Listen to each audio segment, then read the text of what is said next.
ওই চাদরটা তিনি বাজারে বিক্রয় করলেন 6 আশরাফি দিনারে, 6 টাকায়, বলে 6 টাকায় বিক্রি করে টাকাটা নিয়েছেন। নিয়ে ঘুরে দাঁড়িয়েছেন, এক ভিক্ষুক এসে বলে, আলী আমার কয়েকদিন খাওয়া হয় না, ক্ষুধার্ত, আমার কিছু দাও। হযরত আলী রাদিয়াল্লাহু তাআলা সামনে পেছনে দেখলেন না, এই 6টা টাকা ওই ভিক্ষুককে দিয়ে দিলেন, দাম হয়ে গেল, উল্টে চলে গেছে। দোয়ার পরে বাড়ি আসবে, খেয়াল হলো বাড়িতে খাওয়ার কিছু নেই, আমার ফাতেমাও না খেয়ে রয়েছে, ইমাম হাসান হোসেনও না খেয়ে রয়েছে, আর চাদরটাও তো আমার না ফাতেমাই দিয়েছিল বাজার করার জন্য, কিনে দেবো। তিনি ঘুরে দেখেন একজন উটওয়ালা উট বেচতেছে, আর আলী রাদিয়াল্লাহু আনহুকে বলতেছে, আলী এই উটটা তুমি খরিদ করো। বলে আমার পয়সা দিতে কি দেখে, তা বলে আমি ধারে বসবো, বেচে বেচে। তা বলে কত দিতে, মা তো বলে তুমি এক কাজ করো, 60 টাকা দাও। ধারে কিনে নিলেন, নিয়ে পরে ঘুরিয়ে দাঁড়িয়েছেন, আর এক খরিদ্দার এসে বসে বলে, এটা বেচবে? বলি হ্যাঁ। কত দাম দিতে হবে? তাও নিয়ে একটা টেনে দাম বললেন, ধরবে 100 টাকা। তো 40 টাকা দিয়ে কিনেছেন উটটা, উট কিনেছেন কত? 40 টাকা। হ্যাঁ। তা বলে আমি যে তোমার এই উটটা কিনবো, তা তুমি চলে যাবে, তোমার টাকাটা আমি দেবো কি করে? বলে আলী তোমার চিন্তা করতে হবে, মাল যখন দিছি টাকা আমি দেবো, তুমি এটা কিনে বিক্রি করে আমার টাকা। এবারে যে ঘুরে দাঁড়ালেন, এক খরিদ্দার এসে হাজির হলো, খরিদ্দার এসে হাজির হলো, খরিদ্দার এসে হাজির হলো। খরিদ্দার এসে হাজির হলো, বলে ভাই আলী তুমি উটটা বেচবে? তো বলে হ্যাঁ। কত টাকা দিতে? আলী রাদিয়াল্লাহু আনহু একদম নিয়ত করে বলে 100 টাকা দিতে, 100 আশরাফি। তা খরিদ্দারও ভালো, বলে হ্যাঁ 100 টাকা দিয়ে। এই টাকা মিটে গেল, ঘুরে দাঁড়াতেই যে উটটা ধারে বেচেছেন সে হাজির, সে এসে হাজির। তো যে দাও টাকা দাও। আলী রাদিয়াল্লাহু আনহু কিনেছিলেন কত? 40 টাকা। উনি মিটিয়ে দিলেন 40 টাকা। বেচেছিলেন কত? 100 টাকা। লাভ হলো কত? 60 টাকা। তো আলী রাদিয়াল্লাহু আনহু তো পুঁজি বেড়ে গেছে, এবার বিশাল হাট বাজার হলো। বিশাল হাট বাজার করে আলী রাদিয়াল্লাহু আনহু বাড়ি নিয়ে গেলেন। নিয়ে যাওয়ার পরে মা ফাতেমা তখন অসুস্থ, জ্বর হয়েছিল, শরীরটা একটু খারাপ ছিল। তো বাড়ি যেতেই মা ফাতেমা সুস্থ শরীরে বেরিয়ে আসলেন, সুস্থ শরীরে বেরিয়ে আসলেন। আপনি বাজারে এনেছেন? বলে হ্যাঁ। বলি এত বাজার কোথায়, কিভাবে? আমার যা চাদরটা বিক্রি করলে যা 5 টাকা 6 টাকা হবে, কিন্তু এই টাকায় তো এত মাল হওয়া সম্ভব না। তখন আলী রাদিয়াল্লাহু আনহু বলতেছে, ফাতেমা তুমি বলো, তোমার তো শরীর খারাপ ছিল, তুমি ভালো হয়ে গেলে কি, সুস্থ দেখি। তো মা ফাতেমা বলে, আলী সত্যি কথা বলে, তুমি বাজারে দেখো কি করেছো, বলো দাম টাম করেছো? কারণ আল্লাহ রাসূল বলেছেন, as-সাদাকাতু তারাকুল বালা, সাদাকা করলে বালা দূর হয়ে যায়। আলী রাদিয়াল্লাহু বলছেন, হ্যাঁ ফাতেমা এই ঘটনা ঘটেছে, তুমি ওখানে সাদাকা করেছো, আল্লাহ আমার বালা দূর করে, আমার জ্বর, শরীর খারাপ সুস্থ করে দিয়েছেন। আর এই দান করার ওসিলায় আল্লাহ একে 10 দেয়, 6 টাকা দান করেছিল, আল্লাহ তোমাকে 60 টাকা দিয়েছেন। বিশাল বাজার ঘাট করার পরে হযরত আলী রাদিয়াল্লাহু আনহু রাসূল পাকের দরবারে সকালবেলা হাজির। দেখা মাত্রই আল্লাহ রাসূল বলে, আলী কাল ব্যবসাটা কেমন হলো? বলছি ইয়া রাসূলুল্লাহ, আমি বললাম বিশাল ভালো হয়েছে। বলে আলী তুমি কি জানো,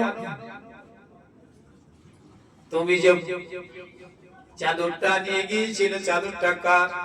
ওই চাদরটা হলো তোমার শাশুড়ি আম্মা হযরতে উম্মাতুল মুমিনিন হযরতে খাদিজাতুল কুবরা রাদিয়াল্লাহু আনহার চাদর, যেটা ওনার মেয়ে ফাতেমাকে গিফট দিয়েছিলেন, যৌতুক নিয়ে দিয়েছিলেন, যেও দিয়েছিলেন, হাদিয়া দিয়েছিলেন, ওইটা। ও আলী, তুমি কি জানো যে উটটা তুমি বিক্রি করেছিলে আর কিনেছিলে? তুমি কি জানো ওই দুইজন লোক ব্যক্তিটাকে? তুমি যে উট কিনলে, তুমি তো দান করে দিলে, ফকিরলে চলে গেল, কিন্তু তুমি কি জানো যে উটটা তোমার কাছে বিক্রি করেছিল কে, আর যে কিনে নিয়েছিল কে? আল্লাহ রাসূল বলেন, আলী শোনো, যিনি তোমার কাছে উট বিক্রি করেছিলেন উনি দুনিয়ার অন্য কেউ নয়, উনি হলেন আল্লাহর মালায়েকা, আল্লাহর ফেরেশতা হযরতে মিকাঈল আলাইহিস সালাতু ওয়াস সালাম। আর তোমার কাছ থেকে যিনি ওই উটটা কিনে নিলেন উনি আর কেউ নয়, ওই উটটা হলো হযরতে, ওই মালিক হলো হযরতে জিবরাইল আলাইহিস সালাম। ও আলী, তুমি কি জানো এই উটটা কোথাকার?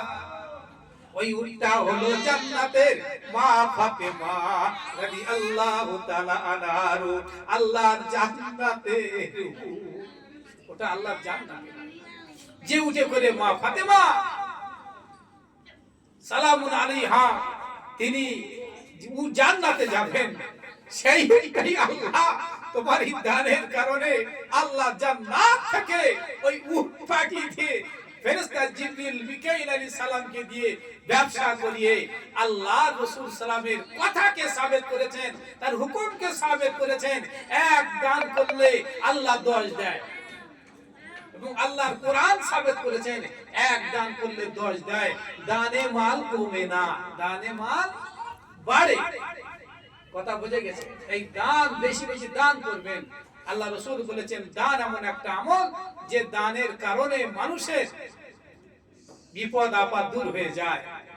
দান আশ-শাকী ওয়া মাহবুবুল্লাহ, দাতা আল্লাহর বন্ধু হয়, আল বখিল আদুবুল্লাহ, আর বখিল আল্লাহর দুশমন হয়। আর দান আল্লাহর আযাবকে ঢাল করে ফেলে। তোমার নেক দান, তুমি যেটা সত্যিকারের দান করো মন প্রাণ থেকে, হুজুর কেড়ে লওয়া দান না, হুজুর বলে লওয়া দান না, নিজের নিয়ত থেকে হালাল দান, এটার বরকত রহমত আল্লাহ এত বাড়িয়ে দেন যে তার শেষ হয় না। আমরা জানি উসমান গনি রাদিয়াল্লাহু তাআলা আনহু বিশাল দানি মানুষ ছিলেন, এমন দানি মানুষ পৃথিবীতে আর হয় না, কিন্তু তার দানে এত বরকত আল্লাহ দান করেছেন, আর দানে আল্লাহ এত বরকত রহমত দান করেছেন যে দানের কারণে আল্লাহ আজও পর্যন্ত মদিনা শরীফে উসমান রাদিয়াল্লাহু তাআলা আনহুর নামে ব্যাংক অ্যাকাউন্ট চলে, উসমান রাদিয়াল্লাহু তাআলা আনহুর নামে ব্যবসা চলে, কোটি কোটি কোটি কোটি টাকার অ্যাসেট আছে উসমান গনি রাদিয়াল্লাহু তাআলা আনহুর নামে, ও শেষ হয় না, দান শেষ হয় না। যে দান আল্লাহ কবুল করেন। নবী পাক সাল্লাল্লাহু আলাইহি সাল্লাম বলেন, উসমান, মদিনায় মুসলমানদের পানির বড় অভাব, পানির বড় অভাব। ওখানে একজন ইহুদির পানির একটা কুয়া ছিল, মিঠা পানি, কিন্তু সে পানি দিত কিন্তু বিনিময় পয়সা নিত। কিন্তু মদিনার গরিব মানুষগুলো তো অত পয়সা নাই, পয়সা দিয়ে কিনে কিনে পানি পান করবে, তাই তারা পানি অল্প পান করতেন। মদিনার মানুষের বড় কষ্ট হতো, মদিনার মানুষের বড় কষ্ট হয়, আল্লাহর নবীর কাছে জানায় কষ্ট। নবীকে আল্লাহর নবী সাল্লাল্লাহু রহমতের দিলটা ব্যাকুল হয়ে ওঠে। তাই মজলিসে সাহাবীদের বলেন, সাহাবীরা কে আছো?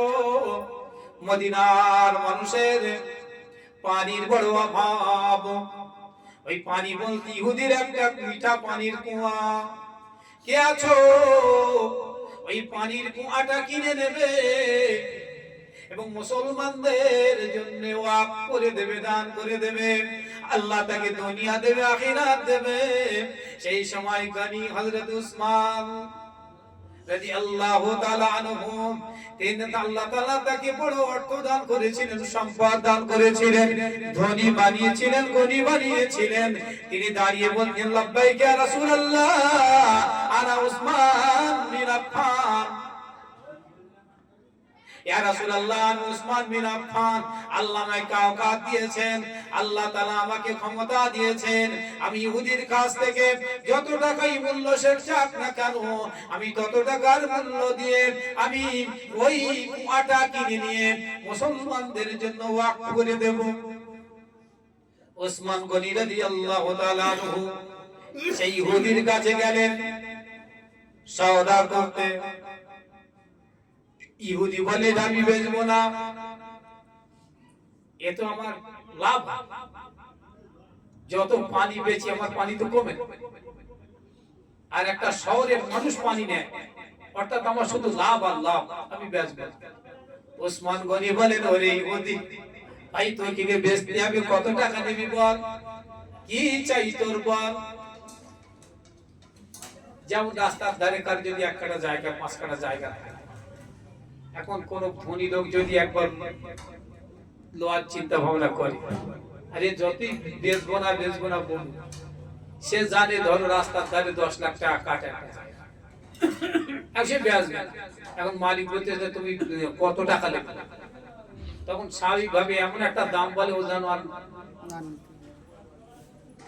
10 লাখ টাকা কাটা বলে 1 কোটি টাকা, 2 কোটি টাকা বলতে পারি, তখন কাজ হয়। তখন উসমান গনি রাদিয়াল্লাহু আনহু বললেন, কত টাকা? তখন সে একটা বিশাল অ্যামাউন্ট দাবি করল, বিশাল অ্যামাউন্ট, ওই রকম অ্যামাউন্ট দাবি করলো যেমন 10 টাকার মাল 1000 টাকা, 1000 টাকার মাল 1 কোটি টাকা, এরকম একটা দাম দাবি করলো। তখন উসমান গনি রাদিয়াল্লাহু আনহু তাতেই রাজি হয়ে সেই ইহুদির কাছ থেকে কুয়াটা কিনে নিয়ে মুসলমানদের জন্য দান করে দিয়েছিলেন। মুসলমানদের পানির অভাব মিটে গেল। তাই তিনি আফসোস করে বলেছিলেন, যখন দুশমনেরা হযরত উসমান গনি রাদিয়াল্লাহু তাআলা আনহুর খেলাফত কালে চক্রান্ত করে তাকে আটকে রাখা হলো মদিনা শরীফে, আটকে দেওয়া হলো। দুশমনেরা উসমান গনি রাদিয়াল্লাহু তাআলা আনহুকে মদিনার মসজিদুল নববীতে নামাজে যেতে বাধা দিয়েছিল, তাকে পানি পর্যন্ত দেওয়া হতো না। তিনি আফসোস করে বলেছিলেন, আর যেদিন মদিনার মানুষের পানির অভাব ছিল, সেই দিন আমি ইহুদির কাছ থেকে কোটি কোটি টাকা দিয়ে আমি ওই কুয়া কিনে ওই মুসলমানদের জন্য ওয়াকফ করে দিয়েছিলাম। আজ আমি উসমান, আমাকে সেই কুয়ার পানিও 1 ফোঁটা দেওয়া হয় না। আল্লাহ পাক আল্লাহ তাআলা উসমান গনি রাদিয়াল্লাহু তাআলা আনহুর দানকে কবুল করেছেন। হযরতে আবু বকর সিদ্দিক রাদিয়াল্লাহু তাআলা আনহুর দানকে কবুল করেছেন। নবীজি বলেন, জিহাদের ময়দানে জিহাদে যেতে হবে, জিহাদ করতে গেলে অর্থের প্রয়োজন আছে, যুদ্ধ সামগ্রী খরিদ করার প্রয়োজন আছে, যার যা ক্ষমতা নিয়ে এসো। ইতিপূর্বে সবাই দেখেছে হযরতে আবু বকর সিদ্দিক রাদিয়াল্লাহু তাআলা আনহুর কাছে কেউ পারেনি কোন আমলে আখলাকে, কোন ইলমে, দান ধানে কোন ভাবে হযরত আবু বকরকে চাপিয়ে যেতে পারে না। তাই হযরত আবু বকর সিদ্দিক রাদিয়াল্লাহু তাআলা আনহু তিনিও তার মতো করে নিয়ে আসছেন, জিহাদের ময়দানে যাবেন। হযরতে ওমর ফারুক রাদিয়াল্লাহু তাআলা আনহু বিশাল একটা পোটলা নিয়ে নবীর কদমে হাজির। কে কত দান করতে পারে, দানের প্রতিযোগিতা। আর আমাদের সব লুকোলের প্রতিযোগিতা। হুজুর দানের কথা বলি, লুকো কাজ আমার জানা না। ওসমান হযরতে ওমর রাদিয়াল্লাহু তাআলা আনহু তার সম্পদের অর্ধেকটা এনে নবী পাকের দরবারে হাজির করলেন। আল্লাহর নবী বললেন, ও বাবা ওমর, তুমি কি নিয়ে আসলে? তোমার বিবি বাচ্চার জন্য কি রেখে আসলে? হযরত ওমর রাদিয়াল্লাহু আনহু বলে, ইয়া রাসূলুল্লাহ, হাবিবাল্লাহ, ওমরের বলতে যা ছিল, ওমরের সম্পদের অর্ধেক সম্পদ আমি আল্লাহ রাসূলের কদমে হাজির করে দিয়েছি। ধনী লোক, তার জীবনের অর্ধেক সম্পদ মানে কি হিসাব করে অর্ধেকটা দিয়েছে।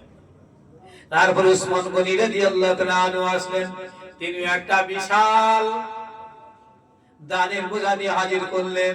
আল্লাহর নবী বলেন, ও উসমান, তুমি কি আনলে আর কি রেখে আসলেন? উসমান বলে, ইয়া রাসূলুল্লাহ, হাবিবাল্লাহ, আমি উসমানের মধ্যে যা ছিল বিশাল ধন সম্পদের রাশি থেকে আমি 3 ভাগের 1 ভাগ আমি আল্লাহর নবীর কদমে হাজির করে দিয়েছি। আর এরা মনে মনে ভাবতেছে, এবারে আবু বকর, আবু বকর তো গরিব, কত মাল করি ভালো নেই।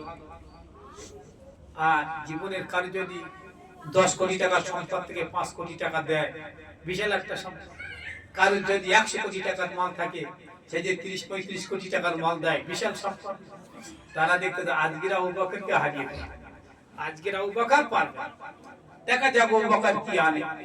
দেখা গেল হযরত আবু বকর সিদ্দিক রাদিয়াল্লাহু তাআলা একটা বিশাল বোঝা নিয়ে উঠলানে আস্তে আস্তে গুটি গুটি কদমে নবী পাকের দরবারে হাজির করে দিলেন। আল্লাহর নবী বলেছিলেন, আল্লাহ রাসূল বলেছিলেন, ও আবু বকর, তুমি কি নিয়ে আসলে? আর তোমার সন্তান সন্ততির জন্য কি রেখে আসলে? হযরত আবু বকর বলেছিলেন, ইয়া রাসূলুল্লাহ, ইয়া হাবিবাল্লাহ, আবু বকরের বলতে যা ছিল, আবু বকরের বলতে যা ছিল তা আমি আপনার কদমে হাজির করে দিয়েছি। আর বাড়িতে আমার আল্লাহ আর আল্লাহ রাসূলকে রেখে এসেছি। আর মানে নিজের হাড়ি কুড়ি ঢেউ ঢাকনা জামা কাপড় বিছানা সব কিছুই তিনি নিয়ে এসেছিলেন। এইটা দেখে উমর রাদিয়াল্লাহু তাআলা আনহু, উসমান গনি রাদিয়াল্লাহু তাআলা আনহু, সাহাবীরা তাদের মাথা নত হয়ে গেল। আমরা কখনোই আবু বকরের কাছে পেরে উঠব না। কেউ রেখে এসেছে অর্ধেকটা, কেউ রেখে এসেছে 3 ভাগের 1 ভাগ, কেউ রেখে এসেছে 4 ভাগের 1 ভাগ এনেছে, 3 ভাগ রেখে এসেছে। কিন্তু আবু বকর এমন একটা দানি, তিনি তার সম্পদের যা কিছু ছিল সব কিছুই নবী পাকের কদমে হাজির করে দিলেন। আর বাড়িতে আল্লাহ আল্লাহ রাসূলকে রেখে আসলেন। এই কথা। আচ্ছা, আজান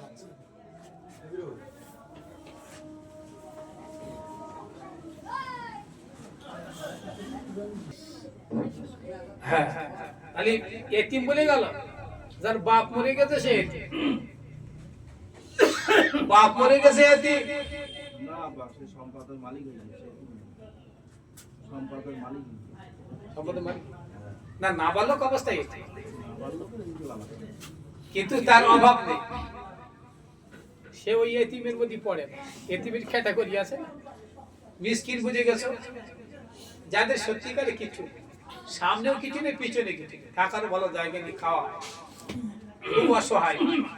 আর ইয়াসিন হলো তারা, আল্লাহ বলেছেন তাদের মুখচ্ছবি দেখে দেখে দাও, তারা সম্মানিত ব্যক্তি, তারা সম্মানিত ব্যক্তি, হয়তো অর্থশালী সম্পদশালী, অনেক বড় বিল্ডিং এর মালিক, অনেক শিক্ষিত, কিন্তু সমাজে তার অভাব, আল্লাহর পরীক্ষায় পড়েছে, কিন্তু সে তার কাছে চাইতেও পারে না, তার শরম, অথচ বাড়ি তার খাওয়া হয় না। বউ বলে তো বাচ্চা কাচ্চা গুলো মাছ বিক্রি করে, তো দেখি ফাঁকা যদি কিছু ধার ধারা করা যায়, কিন্তু তার শরম, এক সম্মানী ব্যক্তি, কিন্তু কারো কাছে চাবে তার শরম লাগে যদি না দেয়। আর আমি চাবো আমার একটা সম্মান আছে, তাহলে আমার সম্মানটা নষ্ট হতে পারে, এরকম একটা ভয়, চায় না। কিন্তু সে আবার বাড়ি আসে, বৌমরি বলে দেখ আল্লাহ কি করে, আর আল্লাহর কাছে কাঁদে, আর আল্লাহরে বলে আল্লাহ তুমি রিজিকের মালিক, আল্লাহ তুমি রোজগারের মালিক, তুমি আমাকে ঠিক দাও, বাচ্চা কাচ্চা অসহায় হয়ে রয়েছে, আল্লাহ তুমি ঠিক দাও, আল্লাহর কাছে কাঁদে। আল্লাহ বলে ওই মানুষগুলোর মুখচ্ছবি দেখে দেখে ওরা চাবে না, বলবে না, দেখে দেখে দেখে এরা হয়ে আছে। আমরা দেই একমাত্র হয় কামের পীরের দরবারে হয়। এই কামের পীর জানে, এই জন্য পীরের সঙ্গে সব কথা শেয়ার করতে হয় অবস্থা, তার সব লোক দর্পণে থাকে। তাই আল্লাহ রসুল বলেছেন, ঘোড়ার পিঠে যদি এসে কেউ চায় আল্লাহ নামে তারে দিও, ফিরিও না। ঘোড়ার পিঠে আসলে দিতে হবে। তার মানে কি, তখনকার ঘোড়া আর এখনকার 4 চাকা ধরো না, ঘোড়ার 4টে চাকা, এখন 4 চাকায় আসতেছে, তার বাহন কিন্তু তার অভাব। সে যদি চায় তাকে দাও, কি বিশাল মোটর সাইকেল আসতেছে তাকে দাও। আর এসির হলো ওই ব্যক্তি, তার আছে বলে মনে হয় সম্মানীয় ব্যক্তি, কিন্তু আল্লাহর পরীক্ষায় পড়ে সে এখন অসহায় হয়ে গেছে। তারা আল্লাহর কাছ ছাড়া কারোর কাছে চায় না, কাঁদে আল্লাহর কাছে কাঁদে।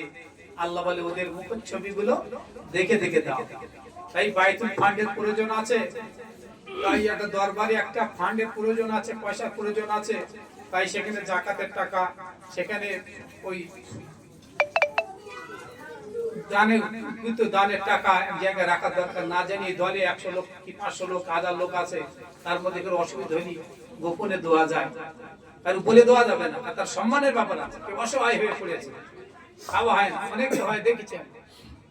এগুলো হুজুর আজ রান্না হবে, রাত্রি ছেলে পেলে কিছু খাওয়া হয়নি, দুপুরবেলা রান্না হবে। তারা দুনিয়া কোথাও জানে, এসে মন মারা করে বসে থাকে। আমি জিজ্ঞেস করি ভাড়া অবস্থা কি, রান্না বান্না কি হয়েছে, বাড়ি কি রান্না বান্না হচ্ছে, তখন এই কেঁদে ফেলে আর বলে হুজুর বাড়ি আছে রান্না, রাত্রি খাওয়াইনি, দুপুরবেলাও রান্না। হুজুর তখন ডেকে গোপনে কিছু টাকা দেয়, বলে যা বল বাচ্চাতে খাবার। অনেক সময় চাল কিনে দিতে হয়, অনেক সময় করতে হয়, অনেক সময় জামা কাপড় থাকে না, তাদের জামা কাপড় কিনে দিতে হয়। অনেকের মেয়ে বিয়ে দেবে, গরিব গরিব পয়সা নেই, কাউ মাউ করতেছে, সে হুজুরকে বলে হুজুর কি হবে। হুজুর আবার তার মতন করে কিছু পয়সা জোগাড় করে তার হাতে দেয়, বলে চেক দেয়। আল্লাহ আল্লাহ, এগুলো দরকার আছে, আছে না বাবু? মানুষ উপকার করতে হবে না? আচ্ছা, তাহলে তুমি জমা না রাখলে পাবে কি? জমা না রাখলে পাবে কি? তাই এক জায়গায় দিতে হয়, রাখতে হয়, এটা হলো মূল। মসজিদে 10 বস্তা সিমেন্ট দেশ, ওটা দান নয়, ওটা হলো হক। মাদ্রাসায় 10,000 টাকা দেশ, ওটা দান না, ওটা হক। মসজিদে নামাজ পড়বে এলাকার মানুষ, আমার এলাকায় আমি 10 বস্তা সিমেন্ট দেই, 2 বস্তা দেই, ওটা আমার হক, ওটা দান না। এলাকায় একটা মক্তব মাদ্রাসা আছে, তাতে কিছু দিতে হয়, এটা আমার হক। আমি না পড়লে আমার বাচ্চা কাচ্চা ছেলে পেলে এলাকাবাসী পড়বে, এটা মুসলমান হিসেবে আমার হক। একটা মানুষ হঠাৎ বিপদে পড়েছে তোমার সামনে, তার কিছু সাহায্য করা, ওটা হক, ওটা দান নয়। দান অন্য জিনিস। কথা বুঝতে পেরেছেন? তো যাই হোক, এটা বুঝতে হয়, জানতে হয়, শিখতে হয়, আমল করতে হয়। তাই আমাদের কর্তব্য হলো এগুলো বোঝা।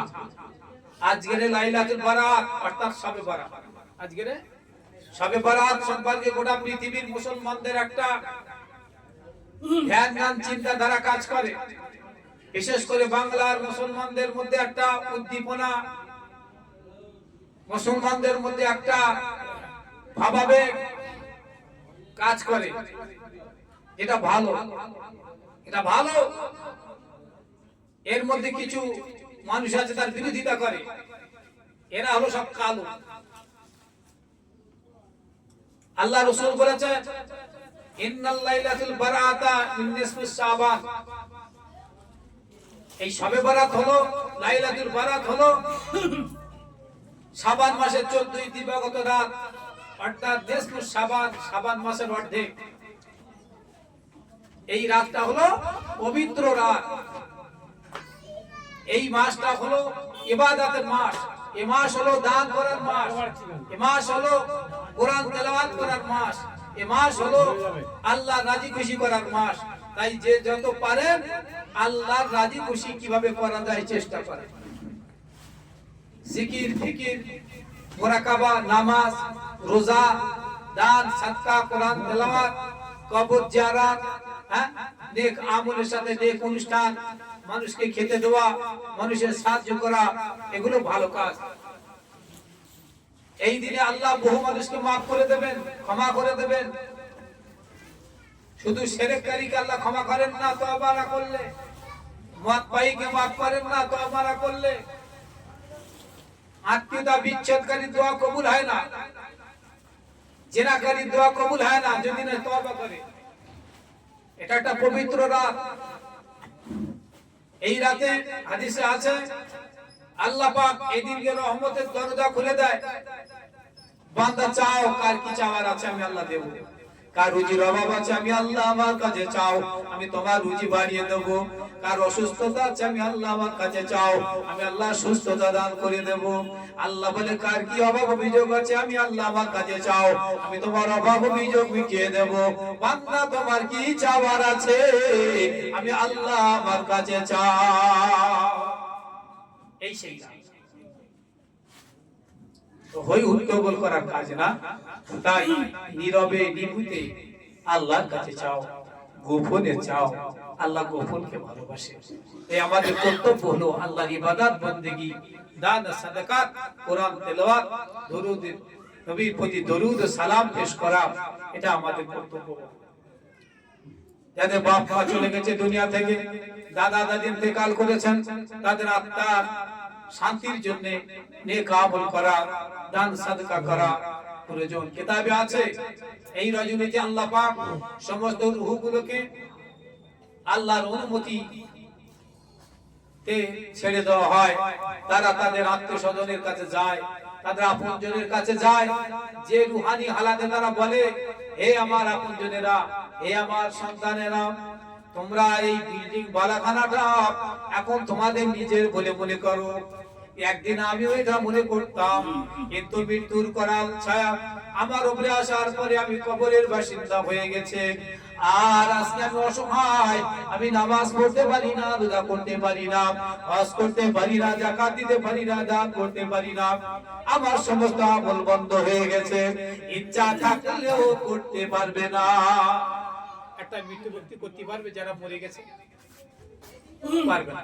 কিন্তু আমরা যারা বেঁচে আছি ইচ্ছা করলে দান করতে পারবো না, ইচ্ছা করলে 2 রাকাত নফল নামাজ পড়তে পারবো, 12 রাকাত শবে বরাতের নফল নামাজ পড়তে পারবো, ইচ্ছা করলে নবীর প্রতি দরুদ পড়তে পারবো, ইচ্ছা করলে রোজা করতে পারবো, ইচ্ছা করলে দুটো মানুষকে খেতে দিতে পারবো, ইচ্ছা করলে ভালো কাজ করতে পারবো, ইচ্ছা করলে দরুদ ও সালাম করতে পারবো। কিন্তু মুর্দা ব্যক্তিগুলো আর পারবে না। তাই তারা তাদের আওলাদদের কাছে এসে, তাদের আপনজনদের কাছে এসে বলে, ওরে আল্লাহর বান্দারা, ওরে আমার সন্তান সন্ততিরা, ওরে আমার নাতিপুতিরা, আমরা আল্লাহর কাজে ধরা পড়ে গেছি, আমাদের সমস্ত আমল বন্ধ হয়ে গেছে। তোরা কিছু নেক আমল করে আমাদের জন্য সব প্রেরণ কর, কোরআন তেলাওয়াত করে আমাদের জন্য সব বখশি করে দেন, কিছু দান করে আল্লাহর কাছে ওরা দোয়া কর, নামাজ পড়ে দোয়া কর, রোজা করে দোয়া কর, ভালো কাজ করে দোয়া কর। তাহলে আল্লাহ তাআলা তোদের দানকে কবুল করে নিলে আল্লাহ তাআলা আমাদের আমলনামায় সওয়াব দেবেন। আর আল্লাহ ইচ্ছা করলে আমাদের গুনাহ মাফ করে দেবেন, ইচ্ছা করলে আল্লাহ আমাদের কবরের আযাব মাফ করে দেবেন, আল্লাহ ইচ্ছা করলে আমাকে নাজাত মুক্তি দিতে পারেন। যখন ওই কবরবাসীগুলো দেখে, কবরবাসীগুলো যখন দেখে যে হ্যাঁ সত্য সত্যই আমার আওলাদেরা, আমার সন্তানেরা, তারা নেক মজলিসে বসে বসে নবীর প্রতি দরুদ পড়ে, নবীর প্রতি সালাম পড়ে, নেক আমল করে, দান সাদাকাত করে, ভালো কাজ করে, নেক কাজ করে, নেক মজলিস করে, তখন ওর একটা সওয়াবের নজরানা আল্লাহ তাআলা রেশমি কাপড়ে জান্নাতি বেহেশতি রেশমি কাপড়ে করে হাদিয়া স্বরূপ তাদের কাছে পৌঁছে দেওয়া হয়। আর ওই মুর্দাগুলো ওই তওবাগুলো পেয়ে আনন্দে তাদের জন্য দোয়া করতে করতে ফিরে যায়, দোয়া করে বলে, আল্লাহ তুমি এদের হায়াতকে কিসমত দারাজ করো, আল্লাহ তুমি এদের হিদায়াত দাও, আল্লাহ তুমি এদের সবক বাকাম বাড়িয়ে দাও, আল্লাহ তুমি এদেরকে রহমত করো, আল্লাহ তুমি এদের আরো দাও, এরা যেন তোমার নেক কাজ বেশি বেশি করতে পারে। দোয়া করতে করতে চলে যখন দেখে যে তারা ওনাদেরা, তার সন্তানেরা দুনিয়ার জমিনে নানান গল্প গুজবের মাধ্যমে সময় কাটায়, দুনিয়ায় ফুর্তি করে সময় কাটায়, গান বাজনা করে সময় কাটায়, খারাপ কাজের মধ্যে সময় কাটায়, আর এই রূহগুলো তারা কাঁদে, তাদের ঘর দরজায় এসে ডেকে ডেকে বলে আর কাঁদে। যখন কোনো সাড়া পায় না, কিছু পায় না, তখন বিশাল মনোরাত হয়ে তারা বিফল মনোরথ হয়ে তারা ফিরে যায় আর অভিশাপ দিতে দিতে চলে যায়। এখন বলুন, অভিশাপের ভাগীদার হবে না দোয়ার ভাগীদার? তাই যার যেমন ক্ষমতা, প্রত্যেককেই বলছি, যার যেমন ক্ষমতা দান করুন। যার যেমন ক্ষমতা, কোথাও যদি জায়গা না পান, এই খানকায় মুজাদ্দিদিয়া বাড়িগুলি দরবার শরীফে একটা ফান্ড আছে, ছোটখাটো একটা ফান্ড আছে,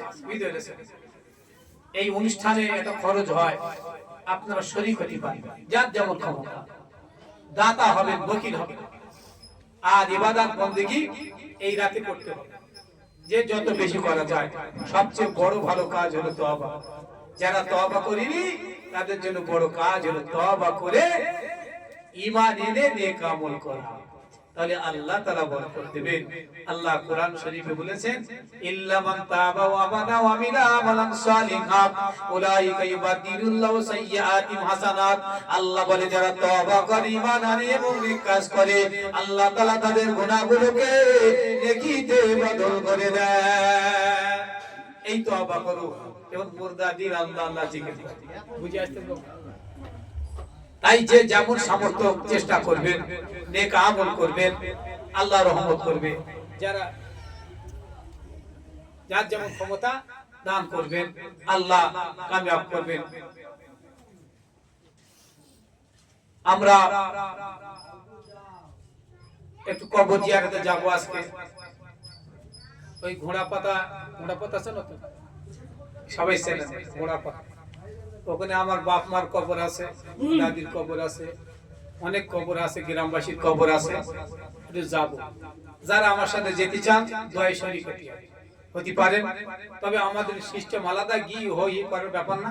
আমরা একটু নীরবতা অর্জন করব, প্রয়োজন হলে জায়গা নিয়ে যাবেন, বসে ধ্যান করে মহব্বতের সাথে করবো। হয়তো আমাদের 10 মিনিট আধ ঘন্টা সময় লেগে যাবে। যারা যেতে চান যাবেন, অসুবিধা নেই। আর আমাদের মসজিদ থেকে বা নানান জায়গা থেকে কবর জিয়ারত হয়, সে দলে যারা নাম লেখাবে কোনো অসুবিধা নেই। বুঝতে পেরেছেন? আমরা রাসূল পাক সাল্লাল্লাহু আলাইহি ওয়াসাল্লামের পবিত্র জাবান মোবারকের কথা তিনি বলেছেন যে আগে আমি তোমাদের কবর জিয়ারত করতে নিষেধ করতাম, যে এখন তোমাদের বলি যে তোমরা কবর জিয়ারত করো। কবর জিয়ারত করো, কারণ কবর জিয়ারত করলে মন নরম হয়, চোখে পানি আসে, আখিরাত সামনে হয়। তাই শুধু এই শবে বরাতের রাতে কবর জিয়ারত নয়, মাঝে মাঝে আপনারা কবর জিয়ারত করবেন, বাপ দাদার কবর জিয়ারত করবেন, মনটা নরম হবে।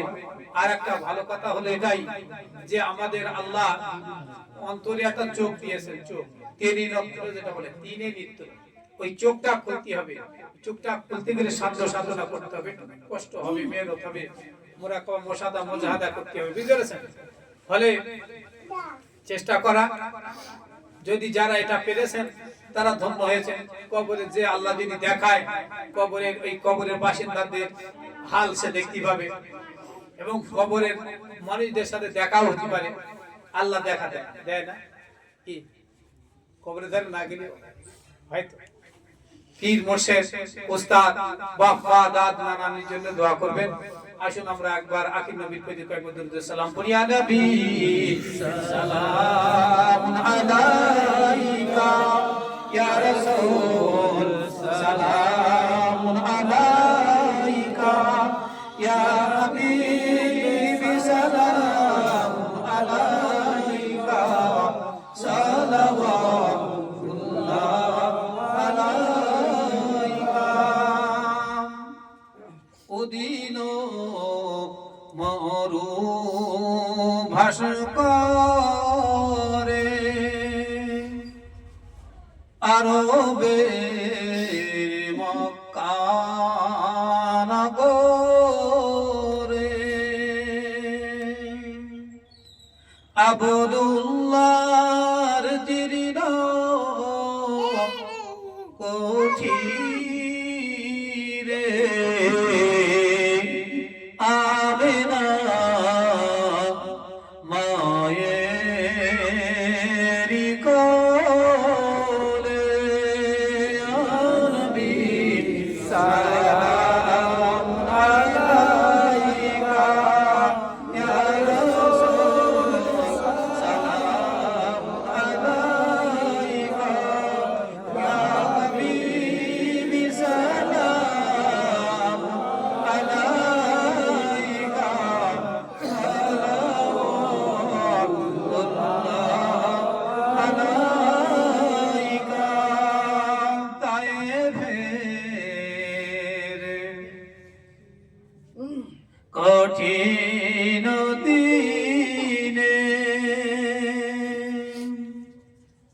তোমাকে তাই ফের দুষ্ট ও ছেলেরা আপনাকে পাগল ভাবিয়া মারিল পাথর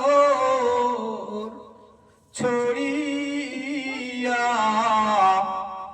উঠিল আরশ কাঁপিয়া ইয়া নবী সালাম আলাইকা ইয়া রাসূল সালাম আলাইকা ইয়া হাবিবি সালাম আলাইকা সালামুল্লাহ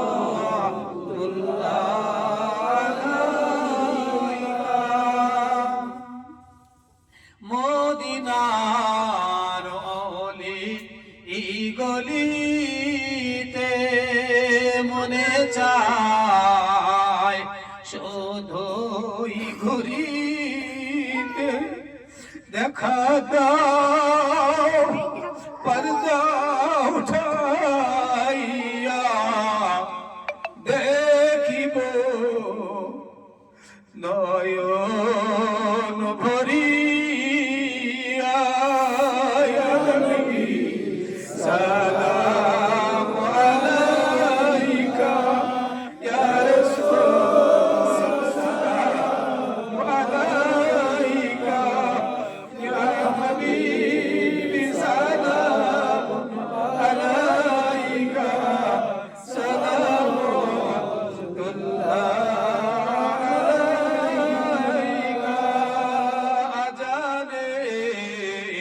শুনি আপনার নাম কালেমায় পড়ে আপনার নাম নামাজে আপনাকে সালাম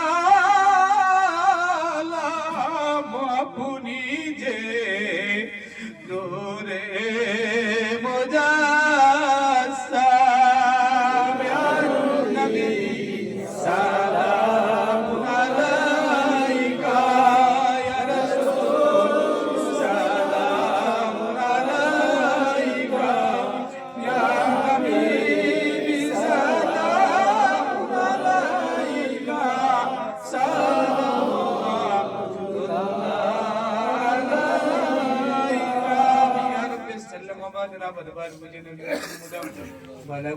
بكماله كشافت جاب جماله حسنت جميع بصاله صلوا عليه وآله اللهم صل على سيدنا محمد وعلى آل سيدنا ومولانا محمد اللهم صل على سيدنا مولانا محمد وآل سيدنا حبيبنا محمد اللهم صل على سيدنا ومولانا محمد وعلى آل سيدنا شفيعنا محمد اللهم آمين يا الله يا رحمن يا رحيم يا مالك يا قدوس يا سلام يا مؤمن يا مهيمن يا عزيز يا جبار يا الله يا رحمن يا رحيم يا حي يا قيوم يا ذا الجلال والإكرام الله تعالى আমরা করি তোমার সেই দরবারে কামালের বেশে পাখি ডানার নাই ছোট্ট ছোট্ট দুটো খালি হস্ত উত্তোলন করেছি আল্লাহ আল্লাহ আমাদের আশাকে কবুল করুন, বাসাকে কবুল করুন। আল্লাহ আমাদের মজলিসকে কবুল করুন। আল্লাহ আমাদের নামাজ মুরাকাবা আলোচনা আল্লাহ তোমার প্রিয় নবীর প্রতি সমবেত কণ্ঠে কয়েকবার দরুদ ও সালাম পড়েছি। আল্লাহ কোরআন তেলাওয়াত আল্লাহ দান সাদাকাত কয়খানা যায় কিছু হয়েছে ভাবে আল্লাহ এর মধ্যে যে সওয়াব ইনায়াত করেন সওয়াব সর্বপ্রথমে আমাদের প্রিয় নবী রাহমাতুল লিল আলামিন শাফিউল মুজনিবিন জনাব মুহাম্মদি মুজতবা প্যারা নাম মুহাম্মদ মুস্তাফা সাল্লাল্লাহু আলাইহি সাল্লামের तमाम प्यारे सलाम व साहबे करम पास पंजतन बड़ी इमाम तमाम अहले बैत पाक दरबार पहुंचे दिन तमाम नबीन सिद्दीकीन शुहदा सालिहीन तबीन अम्मा मुस्ताहिदीन सल्फे सालिहीन औलिया कामिलीन बुजुर्गाने दिन तमाम पीराने तरीका दिगर पाक दरबार पहुंचे दिन अल्लाह पीरान पीर गौसुल आजम महबूब सुबहानी कुतुबे रब्बानी शेख मुहिद्दीन अब्दुल कादिर जिलानी कद्दासना जिजे पाक दरबारे पहुंचे दिन हिंदरुल सुल्तानुल हिंद खाजा बाबा गरीबे नवाज हजरत मुइनुद्दीन चिश्ती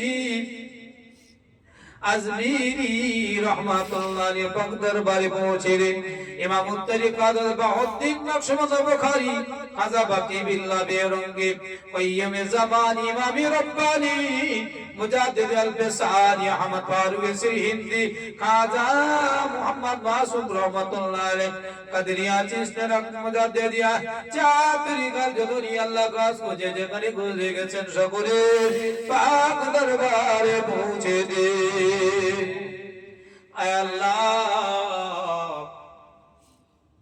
आजकल हाजी मौलाना मुफ्ती रियासत खान साजनपुरी रहमतुल्लाह अलैह हजरत अमीनुद्दीन असनाबादी हजरत हकीम अब्दुल हकीम साहब जुबैनुल आबिदीन शायखना मुर्शिद नसाज मिरार बलिल मुजद्दिद रहमतुल्लाह अलैह हुजूर दरबाরে পৌঁছে দিন পূর্ব পশ্চিম দক্ষিণে যেথায় যত আপনার এক বান্দা বান্দি গুজরে গেছেন আল্লাহ সকলে পাক দরবারে পৌঁছে দেন আল্লাহ আমাদের সকলে মৃত মা বাপ দাদা দাদি নানা নানি আত্মীয় স্বজন মায়ের মুরব্বী দুরাত্মী নিকট আত্মীয় শ্বশুর কুল মাতৃকুল পিতৃকুল আপনজন কাছের মনে ভাই ব্রাদার পীর উস্তাদ যারা দুনিয়া ছেড়ে চলে গেছেন আল্লাহ সকলের পাক দরবারে পৌঁছে দিন আল্লাহ খাস করে এই মজলিসকে কেন্দ্র করে যারা দান সাদাকাত করেছেন আল্লাহ আল্লাহ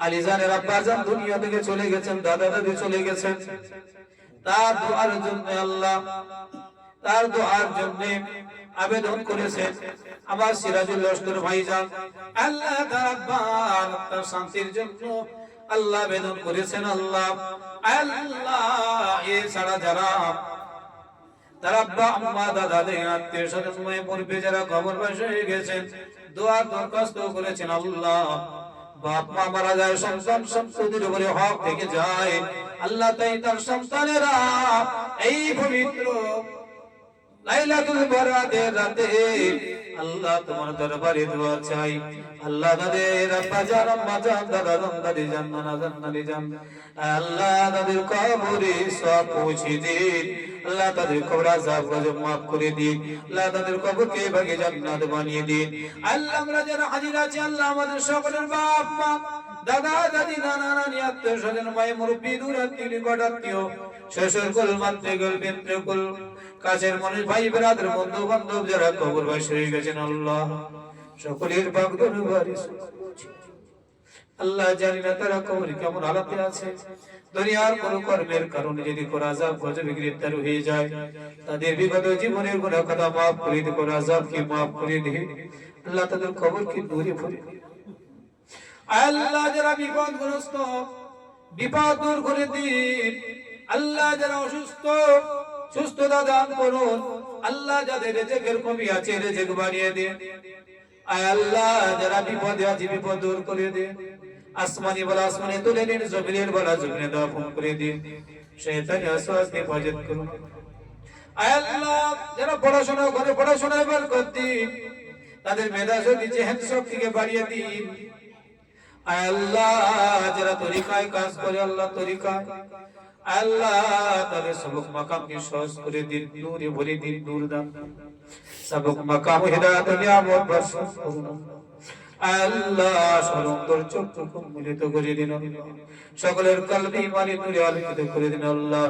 নবীর দিদার আমাদের নসিব করুন আল্লাহ। আল্লাহ তোমার রাজ রহস্যের আল্লাহ নিয়ামত আমাদের দান করুন আল্লাহ। কার মনে কি আছে, কে কি বলতে চায় সব তুমি জানো। সকলের মনে নেকা আশা নেক মকসদকে পুরা করে দি আল্লাহ। যা চাইলাম যা চা হলো না আল্লাহ।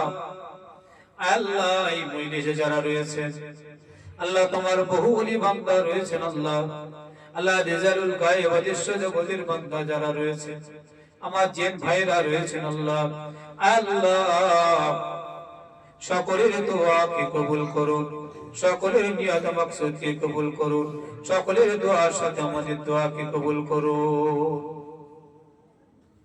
হাসবুনাল্লাহু ওয়া নি'মাল ওয়াকিল ওয়া নি'মাল মাওলা ওয়া নি'মান নাসীর وفوضنا إلى الله إن الله بصير بالعباد لا تقنطوا من رحمة الله إن الله يغفر الذنوب جميعا إنه هو الغفور الرحيم صلى الله تعالى على النبي الكريم وعلى آله وصحابه وأزواجه وذريته وأهل بيته أولياء أمته أجمعين برحمتك يا أرحم الراحمين. لا إله إلا الله محمد رسول الله.